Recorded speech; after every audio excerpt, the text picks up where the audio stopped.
ಮತ್ಸ್ಯ ಕೂರ್ಮ ಅಂತ ಆದಮೇಲೆ ವಿಷಯ ಅಂದರೆ ಮತ್ಸ್ಯಾವತಾರ, ಕೂರ್ಮಾವತಾರ, ವರಾಹಾವತಾರ, ನರಸಿಂಹಾವತಾರ ಅಂತ ಒಂದು ಕ್ರಮ ಉಂಟಲ್ಲ, ಇದು ಕೂಡೋದಿಲ್ಲ. ಯಾಕೆ ಗೊತ್ತಾ?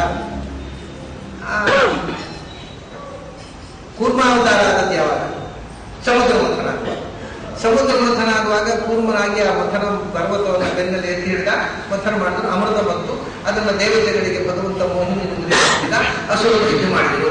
ಆ ಯುದ್ಧದಲ್ಲಿ ಆಗಿದ್ದ ನಾಯಕನಾಗಿ ಬಲಿಚಕ್ರವರ್ತಿ ಇದ್ದ. ಹಾಗಾದರೆ ಬಲಿಚಕ್ರವರ್ತಿ ಹುಟ್ಟಿದ ಮೇಲೆ ಸಮುದ್ರ ಮಂಥನ ಆಯಿತು. ನರಸಿಂಹಾವತಾರ ಅಂತ ಯಾವಾಗ? ಪ್ರಹ್ಲಾದ 5 ವರ್ಷದ ಮಗುವಾಗಿದ್ದಾಗ ಅವರು ದೊಡ್ಡವನಾಗಿ, ಅವನಿಗೆ ವಿರೋಚನಾದ ಮಗ ಹುಟ್ಟಿ ಅವನು ದೊಡ್ಡವನಾಗಿ ಅವನಿಗೆ ಬಲಿ ಹುಟ್ಟಿದ ಮೇಲೆ ಸಮುದ್ರ ಮಂಥನ. ಹಾಗೆ ನರಸಿಂಹಾವತಾರ ಆಗಿ ಬಹಳ ಸಮಯದ ನಂತರ ಕೂರ್ಮಾವತಾರ. ಕೂರ್ಮಾವತಾರ ಮೊದಲಾದ ಬಲಿಯಲ್ಲಿದ್ದ. ಸಮುದ್ರ ಮಂಥನ ಮಾಡಿದ್ದು ಅಲ್ಲಿ ಇದ್ದದ್ದು ಬಲಿ ಸಮುದ್ರ ಮಂಥನ ಮಾಡುವಾಗ ಹೊಟ್ಟಣದಲ್ಲಿ ಬಾಲ ಹಿಡಿದು ಬಂದಿದ್ದರು. ನಾವು ಬಾಲ ಹಿಡಿಯೋಲ್ಲ ಅಂತ ಮುಖ ಹಿಡಿದ್ರು, ಇವನು ಅಲ್ಲಿದ್ದ. ಸಮುದ್ರ ಮಂಥನ ಮಾಡುವಾಗ ಇದ್ದ. ಬಲಿಯನ್ನ ಕಾನ್ಫಿಡೆನ್ಸ್ ತಗೊಂಡೇ ದೇವರನ್ನು ಸಮುದ್ರ ಮಂಥನ ಮಾಡಿ. ಬಲಿ ನರಸಿಂಹಾವತಾರ ಆಗುವಾಗ ಬಲಿ ಹುಟ್ಟೇ ಇಲ್ಲ. ಈಗ ಬಲಿಯ ಅಜ್ಜ 5 ವರ್ಷದ ಪ್ರಹ್ಲಾದ 5 ವರ್ಷದ ಮಗು ನರಸಿಂಹಾವತಾರ ಆಗುವಾಗ. ಆಮೇಲೆ ಇದ್ದಕ್ಕಿದ್ದ ಹಾಗೆ ಕೂರ್ಮಾವತಾರವನ್ನು, ಅದಕ್ಕೆ ಕೆಲವರು ಏನು ಅಂದರೆ ಅದು ಕಲ್ಪಾಂತರದ ಬಲಿ ಇದ್ದ ಹಾಗೆ ಹೇಳಿದ್ದು ಆಗುವುದಿಲ್ಲ ಕೆಲವು ಹೀಗೆ. ಆದ್ದರಿಂದ ವಾಸ್ತವಿಕವಾಗಿ ಮತ್ಸ್ಯಾವತಾರ ಆದಮೇಲೆ ವರಾಹಾವತಾರ, ಆಮೇಲೆ ನರಸಿಂಹಾವತಾರ, ಆಮೇಲೆ ಕೂರ್ಮಾವತಾರ, ಆಮೇಲೆ ಇದು ಅವತಾರ ಕ್ರಮ. ಹಾಗಾದ್ರೆ ನಾವು ಹೀಗೆ ಹೇಳುವುದೇ ಇಲ್ಲ. ಮತ್ಸ್ಯಕೂರ್ಮ, ವರಾಹ, ನರಸಿಂಹ, ಎಲ್ಲ ಯಾಕೆ ಹೇಳ್ತಾರೆ? ಈ ಕ್ರಮದಲ್ಲಿ ಯಾಕೆ ಹೇಳುವುದಿಲ್ಲ? ಅದು ಕ್ರಮ ವ್ಯತ್ಯಾಸ ಯಾಕೆ? ಇದರ ಬಗ್ಗೆ ನಾನು ಇದನ್ನು ವಿಸ್ತಾರವಾಗಿ ಚರ್ಚೆ ಮಾಡಿದ್ದೇನೆ. ಮತ್ತು ಇದೇ ಈ ಅವತಾರ ಕ್ರಮದ ವ್ಯತ್ಯಾಸ ನಮ್ಮ ಉಪಾಸನೆ ಸಂಬಂಧಪಟ್ಟ ವಿಷಯ. ಅದರ ಉಪಾಸನೆಯ ರಹಸ್ಯ ಏನು, ಅದೆಲ್ಲವನ್ನು ವಿಸ್ತಾರವಾಗಿ ಚರ್ಚೆ ಮಾಡಿದ್ದೇನೆ.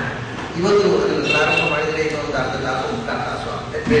ನಾಳೆ ದಿವಸ ಆ ಅವತಾರದ ವಿಶ್ಲೇಷಣೆಯ ಸಮಗ್ರ ಚಿತ್ರವನ್ನು ನಮ್ಮ ಮುಂದೆ ನಾಳೆ ನಾನು ಇಡ್ತೇನೆ. ಅದು ಆದ ನಂತರ ಮತ್ತೆ ಏನು ಸಮಯ ಒಂದು ಬೇರೆ ಅನೇಕ ವಿಷಯಗಳು ಇಷ್ಟಾಯಿತು ಈ ಬಾರಿ. ಮತ್ತೆ ಬೇಕೊಟ್ಟಿದ್ರೆ ಇನ್ನೊಂದು ಕಂಟಿನ್ಯೂ ಮಾಡ್ತೀವಿ. ಅದರ ನಂತರ ಬೇರೆ ಕೆಲವು ವಿಷಯಗಳು ನಾವು ಹೇಳತಕ್ಕಂಥ ಸಂಗತಿಗಳನ್ನು ನಾಳೆ ದಿವಸ ಸೇರಿ ನೋಡೋಣ. ಅಲ್ಲಿ ತನಕ ನಿಮಗೆಲ್ಲ ಅಭಿನಂದನೆಗಳು.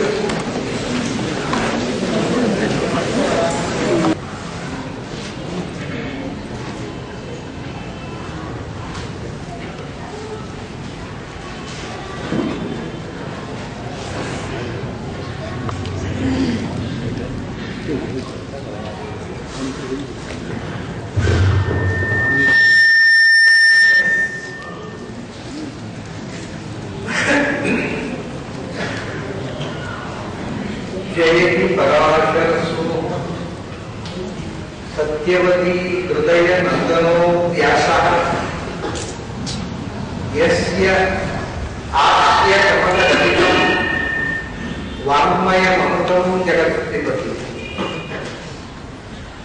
भुजग भोगाः भुजङ्गह्यं निजभुजं दक्षिणं लक्षणाढ्यं दलितं उद्रिक्त विज्ञानमुद्रम अज अज अनंत विद्यालमंत्रम प्रणतवान् प्राणिनां प्राणभूतं प्रणतिभिः प्रीणये पूर्णतो भगवतोऽस्मेन ततव्यमानान् भुवि परं नाथं प्रेक्षमाणान् भुवनमन्येन च अन्येन रोष्णा भवतु धीर्मामायिनः सत्वयन्तम् प्रणतवान् प्राणिनां प्राणभूतं प्रणतिभिः प्रीणये पूर्णम्।